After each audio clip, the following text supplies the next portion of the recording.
Yesterday there was news that should have made it to the front page. But we took a break to look at our talking heads and writing public, who claim to be war experts but actually came out. Calling for green, speculating on this subject, the theme, the natural test was set at the most, on basic decency, which none of those we selected for the test group passed. The most interesting thing here is that they enthusiastically told tales about the enemy's IPSO phone, under the general title ZYermak. After all, it's one thing when you consciously refrain from expressing your opinion on something extremely shameful, thinking that you might harm something, and quite another when you try with your statements. You try to cover the shame. If you did this out of stupidity, you should have said right now that you were wrong, that you didn't think about it. How hypocritical scoundrels have climbed to the very top of power and what one can get away with during a war. The justification will be a taxi, because then you'll admit that until now you've been acting as a jumper in a herd of pink ponies. And if you're a decent body, you should probably bail out of these events due to professional incompetence.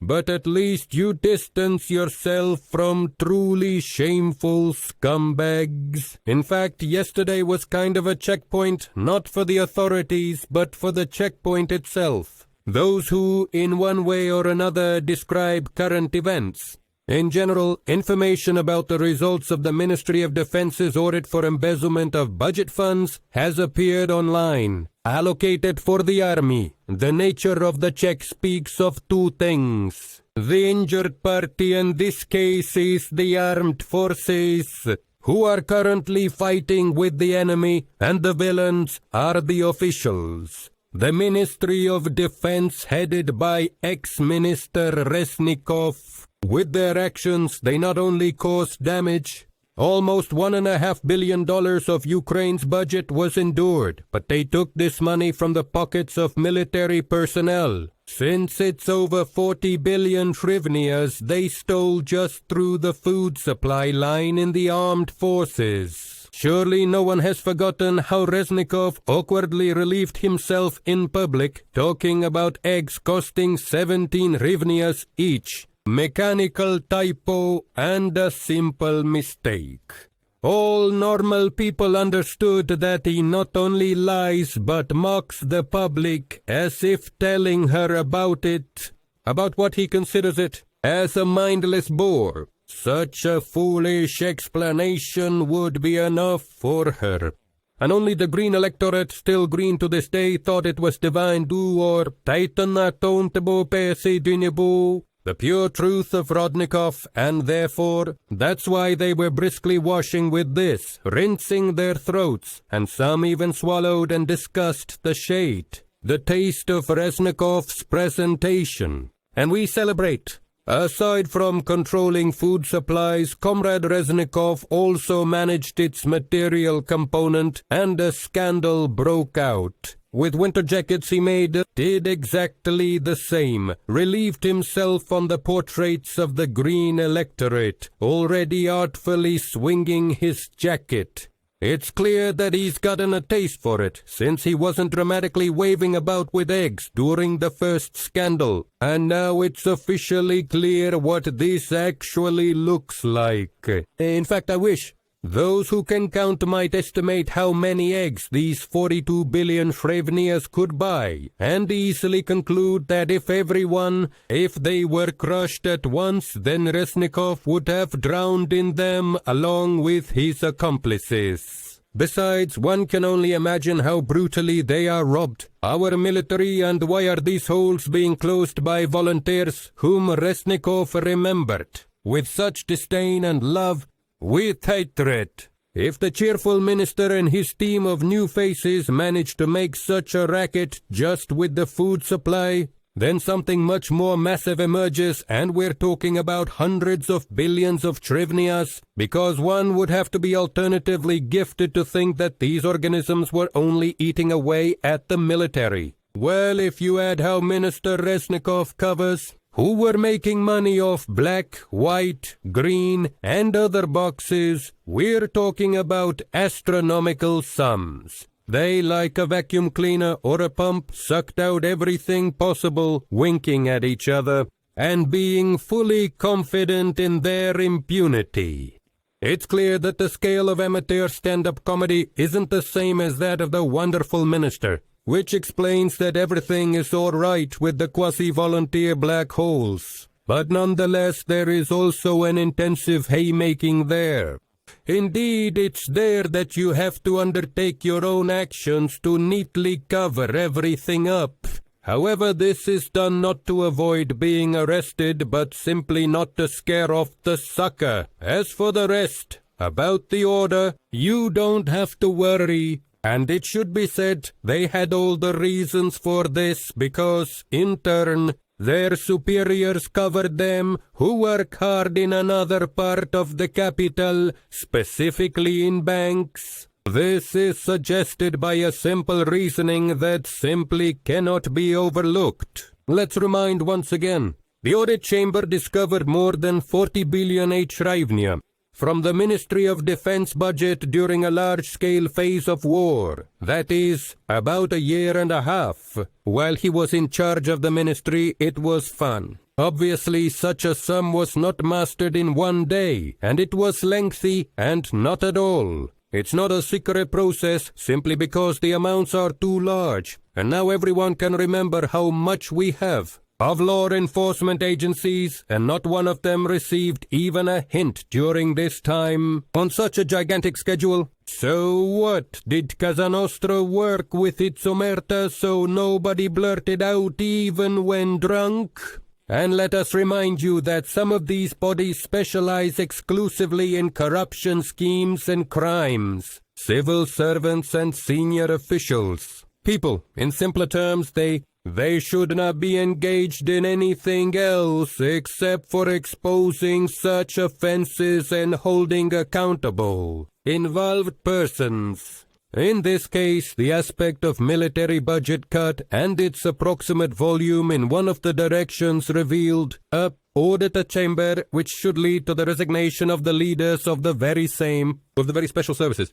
After all, the audit chamber works exclusively with documents and does not have any operational capabilities such as surveillance, eavesdropping, and other tools. Not by an agency network, and does not conduct any operational activities at all. Since that's the case, they just came and checked the documents that were in place and that the special services dreamed of. There was no interest. Any of these firms could and should have done it. Moreover, learning about such a shameful failure of their work, these law enforcement agencies should have rushed into the investigation to look into other areas of the Ministry of Defense's activities and check all the other directions of procurement carried out for the needs of the army.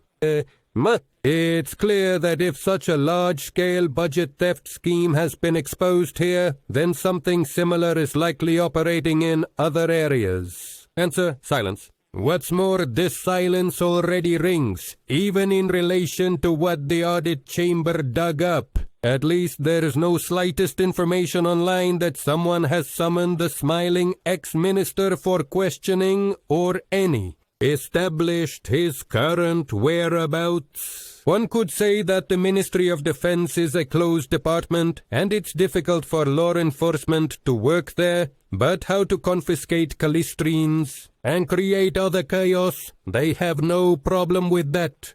Where did they come from?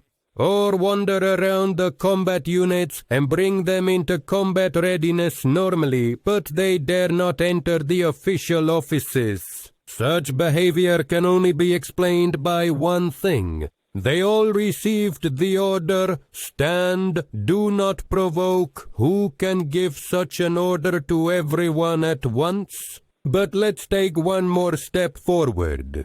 In everything, it can be seen that in the mayor, they were not only cutting on food, but every single one of our defense ministries is a recipient of our partners' assistance. And naturally, the question arises, isn't there such a scheme in the Ministry of Health, for example, or Energy? Again, the authorities have no time to deal with this, and then on those rare occasions when the embezzlement looks absolutely outrageous, these bodies don't accept the ministry and its deputies directly in their offices, but publish suspicions in the government press. That's because the patient has already left successfully beyond the borders of Ukraine, regardless of being of conscription age, and, as a civil servant, was obliged to be on the military register, and then he learns that he is suspected of committing a crime somewhere in Spain.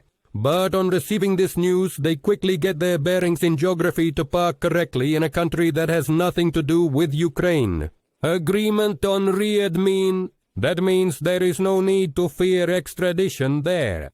And against this backdrop, the first and very hefty swallow flew in the direction of Comrade Reznikov, with his smile, shiny pince-nez, and a napkin from the pub on which he likes to doodle all sorts of stuff. And a day has passed, and there is almost complete silence. As was said at the very beginning, among the talking heads of various sorts were popular themes about corruption in MEO are widespread, and in other ministries and higher cabinets, painted in green, hostile, and PSAO. Well, the accounting chamber and its work are also consistent. And to all this adds up a much more important topic, namely, we must not allow it. They provide little, not the right kind, not the timely military aid needed to not just hold back, but defeat the enemy. The partners clearly set only 2 tasks, not 10. First, do not steal. Second, don't betray. And they have gigantic problems due to the first commandment. Now the question arises about, so does the Green Party want Ukraine's victory more, or the opportunity to buy eggs for 17? And other large-scale embezzlements which have long shown signs of subversive activities and betrayal? Judging by the fact that the former minister still smiles somewhere with a chunk of cash in his pocket, the answer is obvious. It seems that robbing a warring army will not oppose anything, are of great interest to experts and analysts of various kinds. Well, if the cheerful minister gets order married, if this is no longer some surprising option, in fact, if something like this is handed to a bald and fat guy from the block or a stand-up comedian drunk, why not hand it over to a more cheerful uncle in pince-nez?